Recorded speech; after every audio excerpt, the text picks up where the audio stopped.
This is the all-time greatest NBA book. It is counting down the 50 greatest teams, the 50 greatest playoff runs by a player, the 50 greatest playoff moments, and the 100 greatest players ever. So this isn't like a grocery list where it just lists the greatest teams and players. As you can see, the book is very thick. So I try to get as detailed as possible, but without giving irrelevant information or stuff that we already know as avid basketball fans. I really want you all to learn something new. So I did a lot of research about the teams and players so I could give you all a basis on why they should be ranked in a certain spot on the all-time list. Although this book is very opinionated, because I give my take on where a team or a player should land, I try to steer away from giving my perspective on the players and teams. I give you all the facts, and I let you decide whether you agree with the rankings or not. I know this is all subjective. I don't think my rankings are superior to others, including yours. So there's no condescending tone here. I understand why someone would think LeBron James is the greatest player of all time, or that Kyrie's shot in 2016 is the greatest playoff moment of all time. I don't attack anyone's point of view. I think everyone should embrace the debate, but without being disrespectful. And I try to take the lead on that here.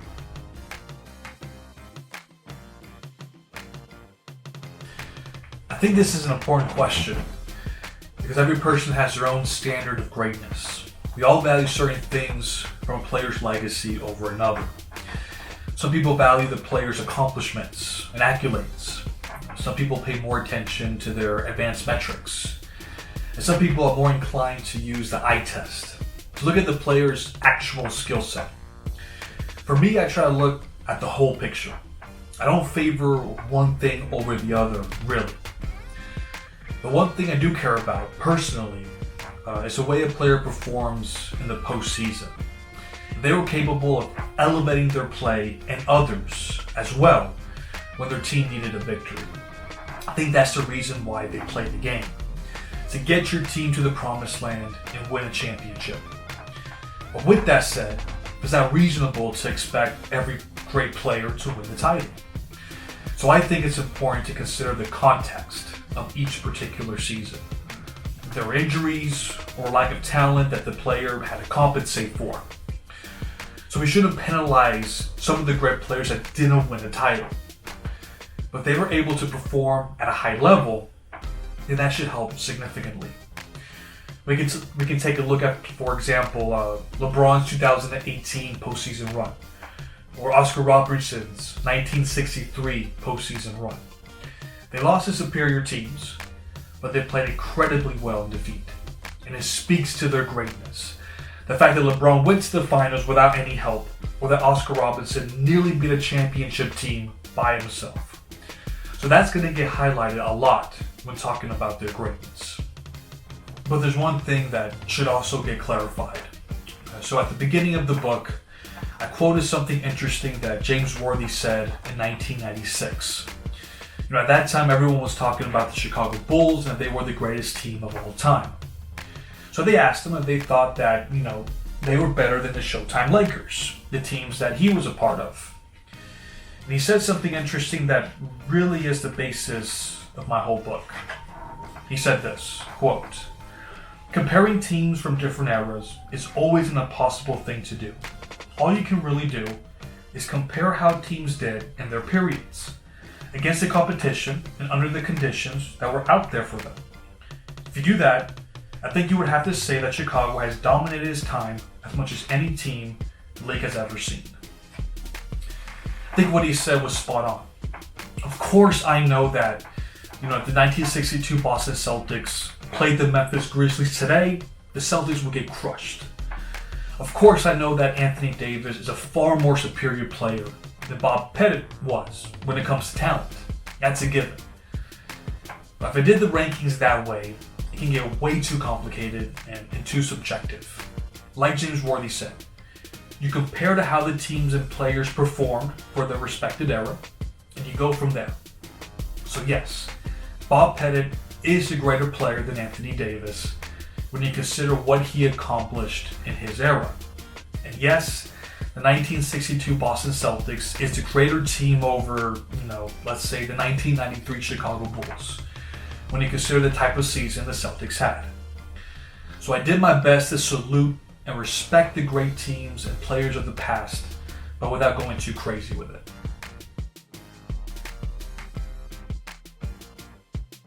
So all of these lists that I have on this book, which is a total of 4 lists, have a purpose. They're not just random chapters from the book. The whole purpose of this book is to determine the greatest players of all time. But there are so many layers to it that we have to dissect. They were part of a team that had an all-time great season. Well, how did they affect winning for their team? Whether it was in the regular season that allowed their team to reach a certain number of victories, or in the postseason where they were able to carry their team to, let's say the title. And if they were part of a game-winning play in the playoffs that allowed their team to move on to the next round, or to make the finals, or better yet, win the championship. Those are all factors that have to be considered. But I can't just say something simple like, Michael Jordan helped the Bulls win 72 games in 1996 and were part of one of, the greatest teams of all time. That's too vague. It's too simplistic. So instead of going on and on about these things in just one chapter, let's categorize it so we can really go in depth about these different factors.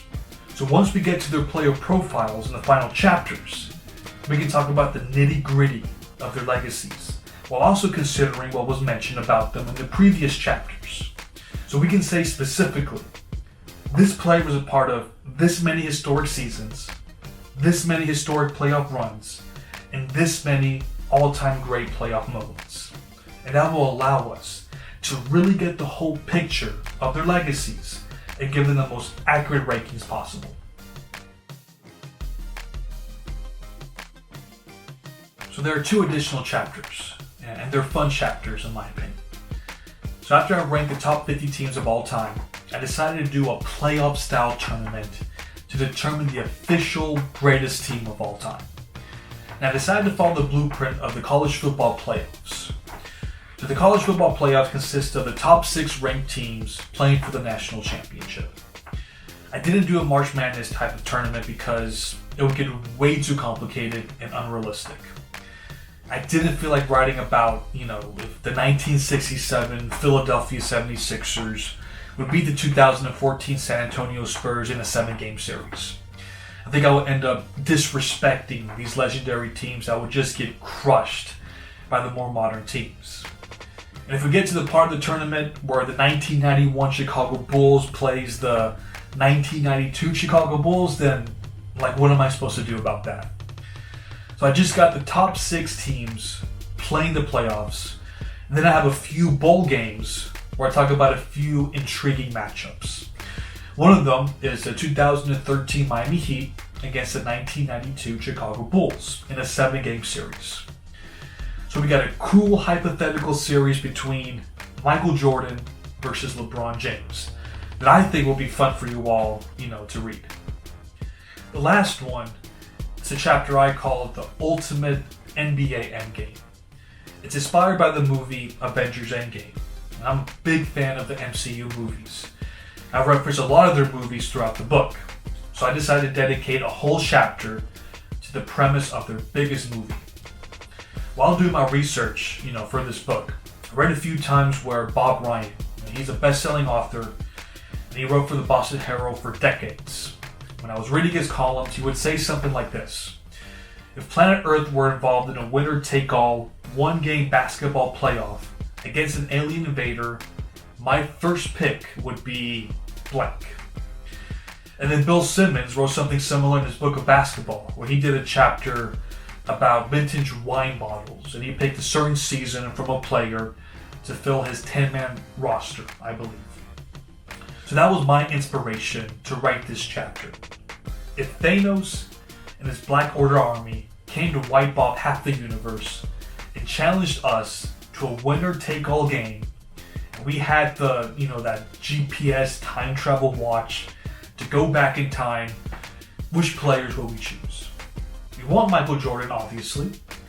But are we going back to 1996? Or are we going back to, let's say, 1993? To bring him to the future to help us. So it's a conversation that isn't really a determining factor on where a player should land. But it should matter if there's a certain player that you wouldn't trust with your life. So it's a fun yet kind of important conversation to have.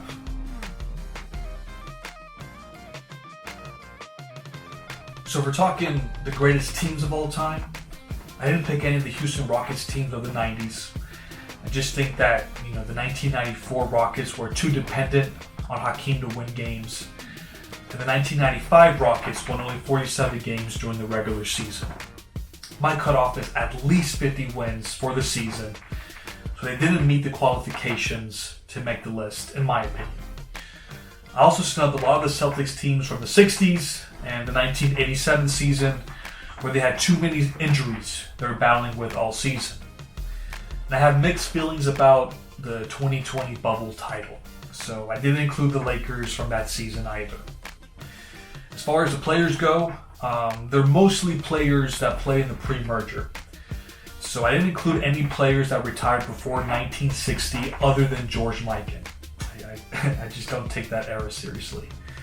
I also excluded players like Lenny Wilkins, Walt Bellamy, Jerry Lucas, David Bushier, Lou Hudson, Gail Goodrich, JoJo White. Those are probably the biggest ones. As far as the modern era, I snubbed players like Tim Hardaway, Paul George, Draymond Green, Blake Griffin, and then some of the younger players like Nikola Jokic and Luka Doncic that I just feel they haven't played long enough to make the list.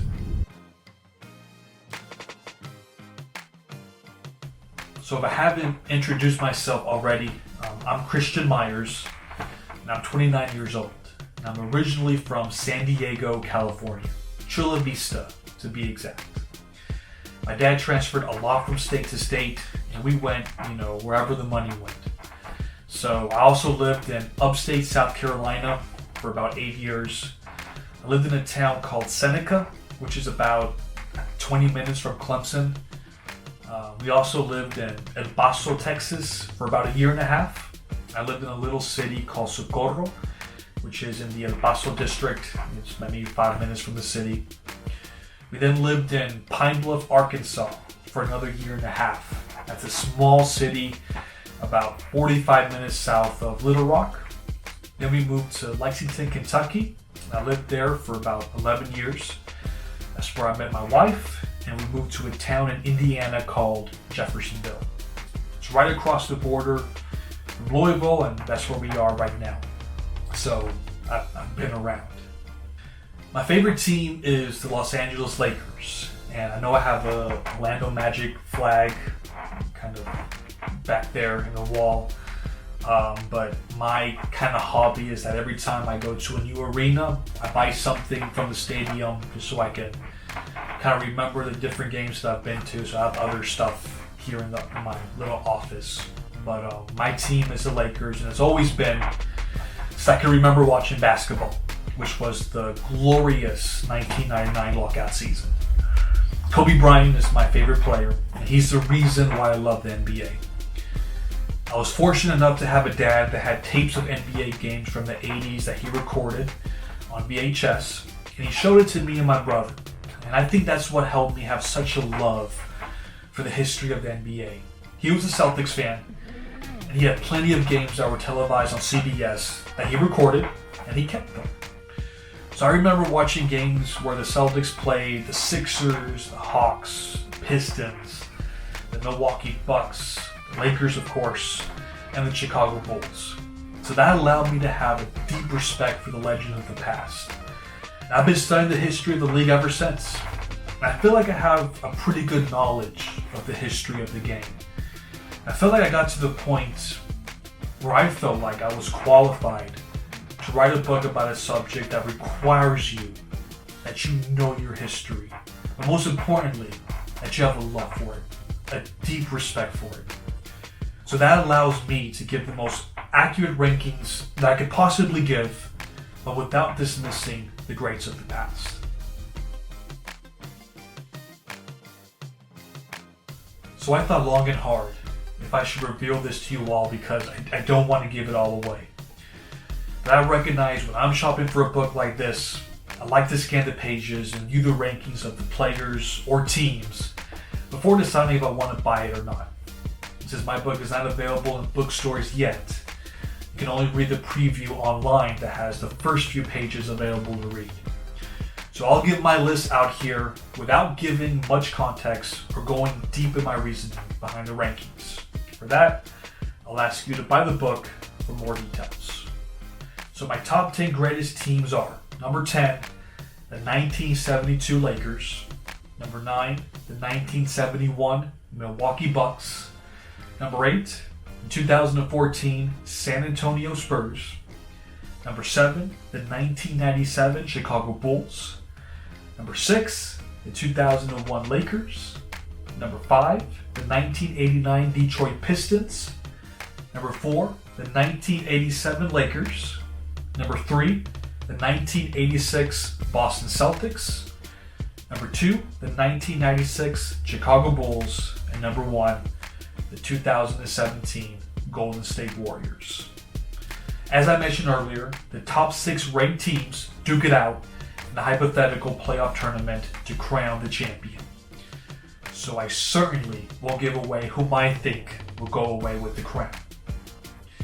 Now, my top 10 greatest players of all time: number 10, Tim Duncan; number 9, Shaquille O'Neal; number 8, Larry Bird; 7, Kobe Bryant; 6, Wilt Chamberlain; 5, Magic Johnson; 4, Bill Russell; 3, Kareem Abdul-Jabbar; number 2, LeBron James; number 1, I got Michael Jeffrey Jordan.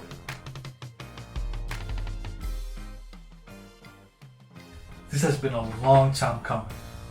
If you already subscribed to my channel, you know that for the last 5 months or so, I've been promoting and trying to give you all a preview of some of the content that will be on the book. For that, there's a playlist that will appear on the screen shortly to where you can go through the videos and get a little taste for yourself. If you're new to the channel, thanks for watching. And hopefully, you will find my videos interesting, and that will be enough for you to subscribe to my channel. I do this all by myself. I don't have a team behind me. Whether it's the videos that I make, especially the book that I wrote. I'm a self-published author. This is my first book, hopefully the first of many. I can assure you I spend months, long nights at the office trying to edit this book to make it as perfect as possible. As I read the book myself now, I still find grammatical mistakes that I overlooked. For that, I do apologize. Please understand that for a book like this, you're not going to agree with 90% of the rankings that I placed. It's based on my personal perception. But don't let that discourage you from enjoying the book or even buying the book. This is supposed to start conversations and to start fun debates. This is more of a guide to allow you to make your own informed decision about where they should be ranked on your personal all-time greatest list. And hopefully, I was able to accomplish that for you. I have the link on the description box where you can purchase the paperback version, or you can read the book right away as an ebook and enjoy it on your phone or tablet. So thank you all for deciding to click on the video. If you're new, hopefully we see you again, and thanks for watching.